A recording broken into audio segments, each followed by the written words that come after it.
message. Oh, I like the teamwork message, but I also love the overall, there's a better way to do things. Right. Yeah. Violence can have other forms, and that was just, it's a really great idea. But let's start from the beginning.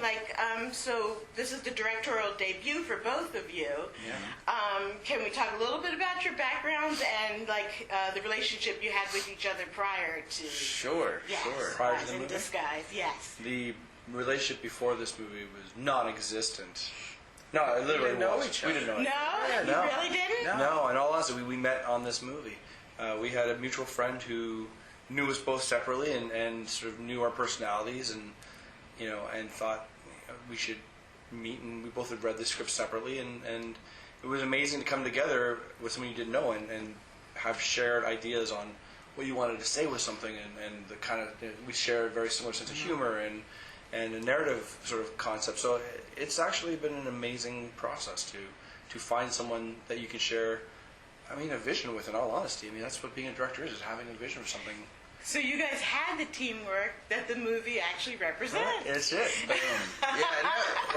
You know what? Life imitating art. It's funny, they say write what you know, right? And you really have to believe in the messages that you say. And it's funny how the message of teamwork was not just on the screen, but it was really behind the screen as well.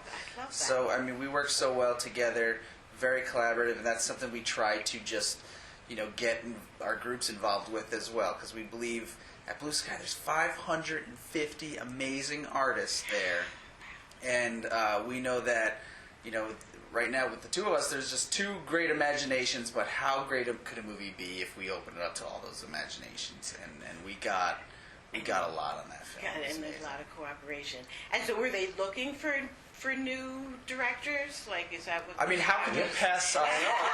Really, it sells itself. Right. It sells. You're always looking for, I think, new voices and new ideas and new storytellers. And there was a script out there for a big spy comedy, and I've always wanted to make a spy movie. It's my favorite type of movie to watch personally. Exactly. And the chance to make this big travel the world, excitement and action and explosions and car chases, it was fantastic. And then to have it also be a buddy comedy, where these two odd couple guys trying to figure out themselves as well as life needing to come together in order to save the world, was just so many fun ideas coming together, and it really was just the perfect opportunity to sort of get in there and do something we both love so much. Amazing. That is awesome. So I had read where trying to get the 360-degree point of view for Lance when he's the bird was quite a challenge, and then you were able to manage it. But I have to say, and I think I'm a very good moviegoer, I see a lot of movies, right? I never thought about it again after he could see his tail, and then it just disappeared for me. And I kind of think there's a lot of kids and just, average adults that go to see the movies, and they probably wouldn't realize that level of detail. Right. So I was just wondering, what is it that makes a creative team want to go that far in, and what other details might we have missed that you thought was really important to put into the movie, but just the average viewer wouldn't notice? Well, it's everything that we do, we don't just do things because they're technically challenging or just because it'll look fun. It comes from a real story. For Lance Sterling, he's a guy who says, "I fly solo," right?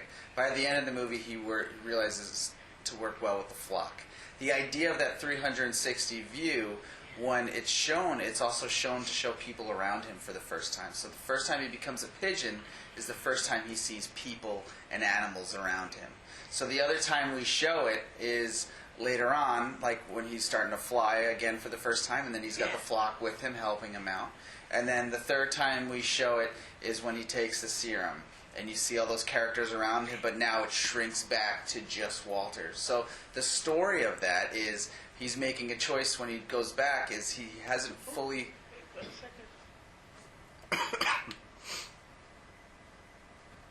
Screensaver mode? Paused itself, yeah. I think I'm back. Yes. You back? About that, yes. So when he takes that serum, because he hasn't fully arced as a character, he's sort of making a choice to go back to himself. So he's losing those people around him again.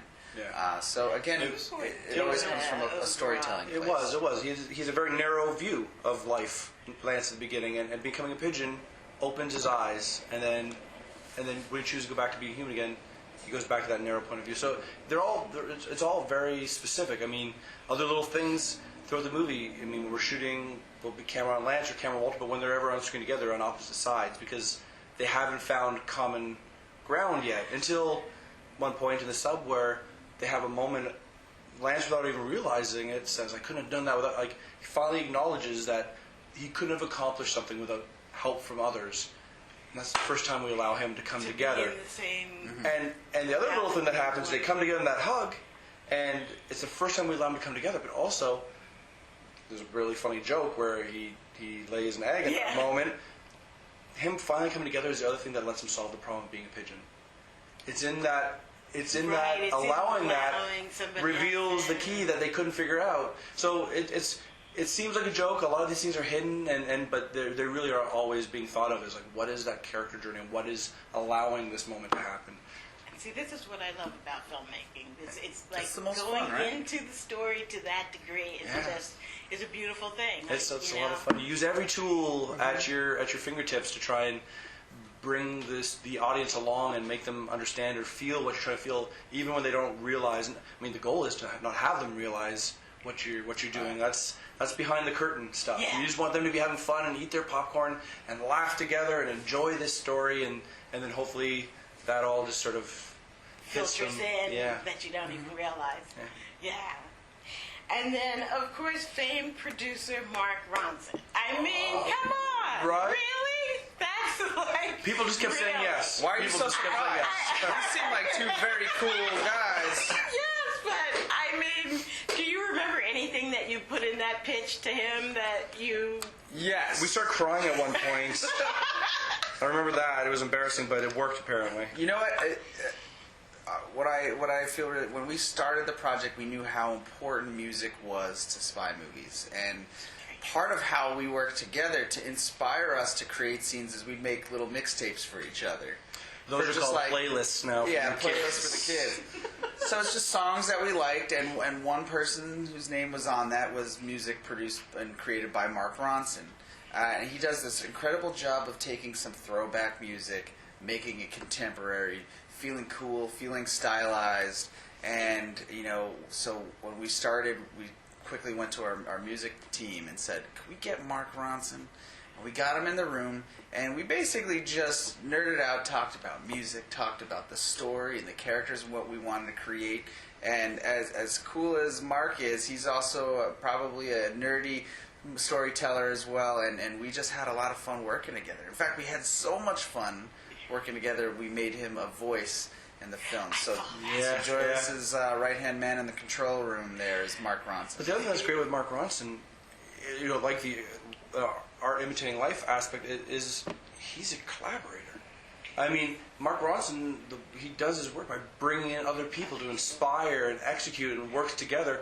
And he brought such amazing talent. Yeah. So.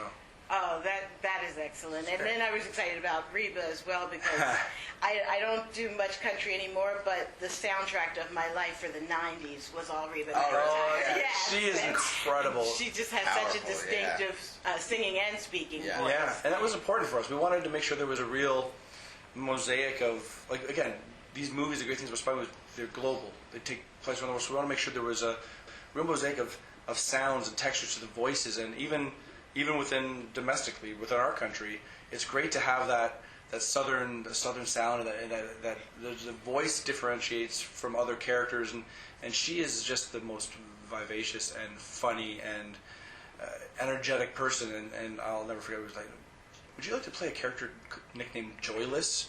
The exact opposite of everything Reba is, right. And she was right in. But I think it was great that was who she is naturally, because I think even though Joy is such a stern character, you can't help but feel that warmth that come through from Reba. Yeah, she has a mothering quality. Yeah, to it, right. You've listened to her music. She's got a strength to her. She is a strong individual, and so that strength shows up on screen, but so does that warmth that makes her why we love her.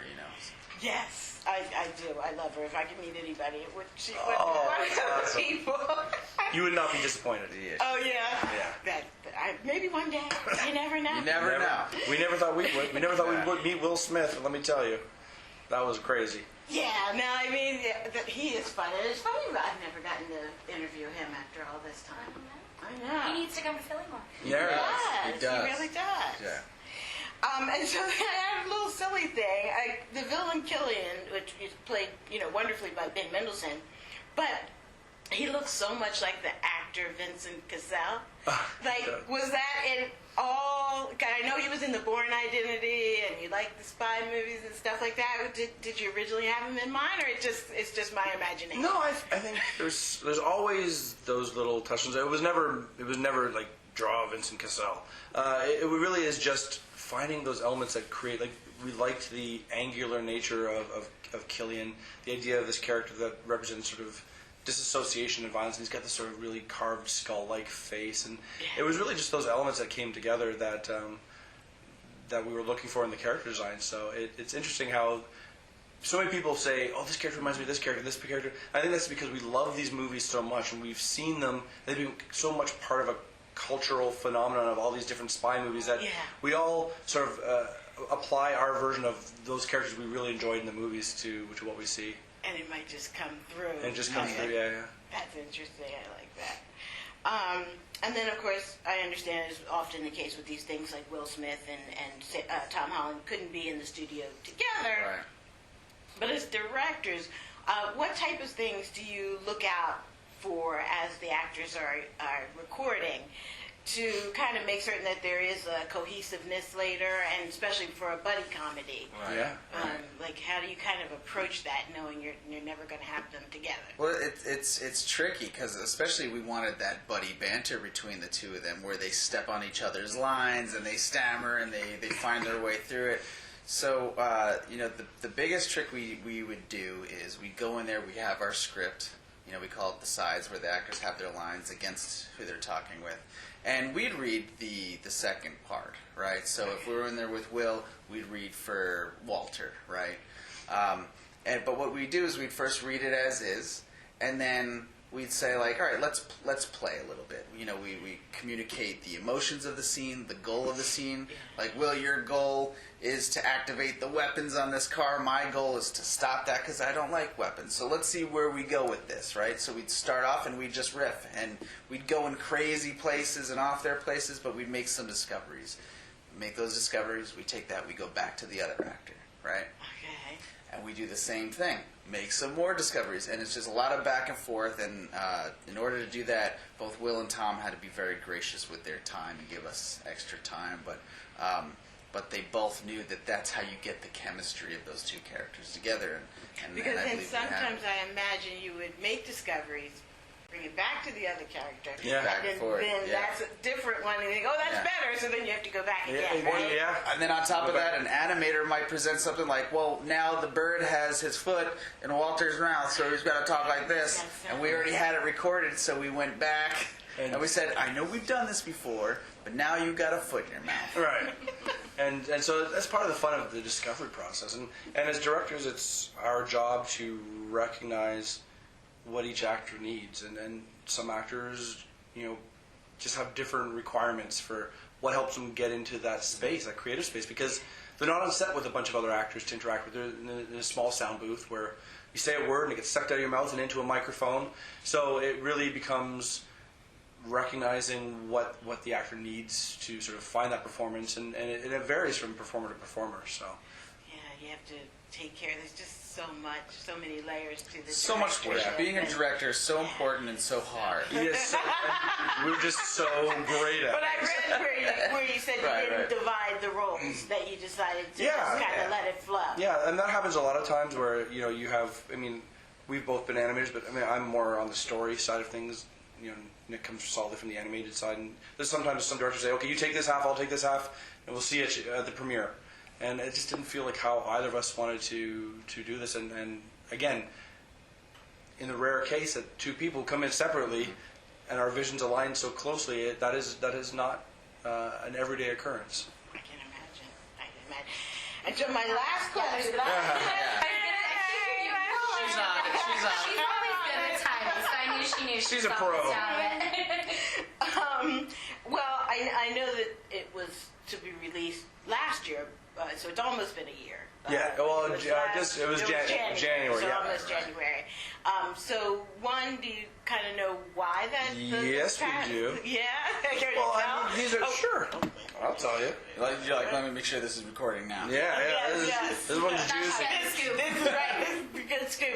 It's probably not as exciting as you'd like to think it's going to be. Come on. No, I mean you're always looking for what the best story is, and you're always working to the best version of that.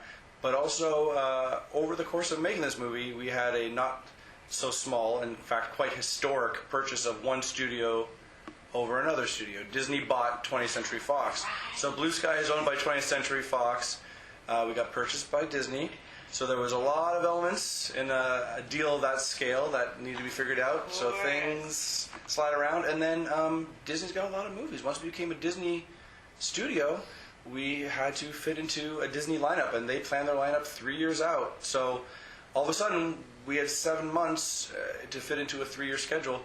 I know everyone would love to. We read all the articles like, and the date got pushed again, Trouble in Paradise, or and it really the simple answer is we became part of Disney, which has been amazing. They gave us this incredible release date of Christmas Day, which shows a lot of belief and a lot of faith, a lot of confidence.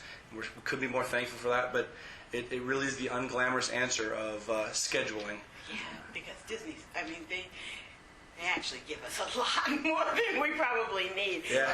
Because I really love the live animated ones, but they were going boom, boom, boom, boom, boom. Right. Like, and it was important for us to try and make a movie that felt different from all those, so that people, would see it and go, okay, maybe that's a unique thing to go see and spend Christmas with my family watching that movie.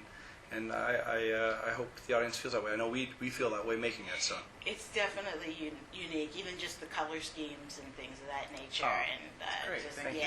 The angles of it all, and I think people who are into animation are going to find a lot of beauty. And this may be a really good time because it was like Spider-Verse came out this time last year, and had a very interesting new take on things. So maybe this will be a good. Here's hoping. Moment, right? Here's hoping. Yeah.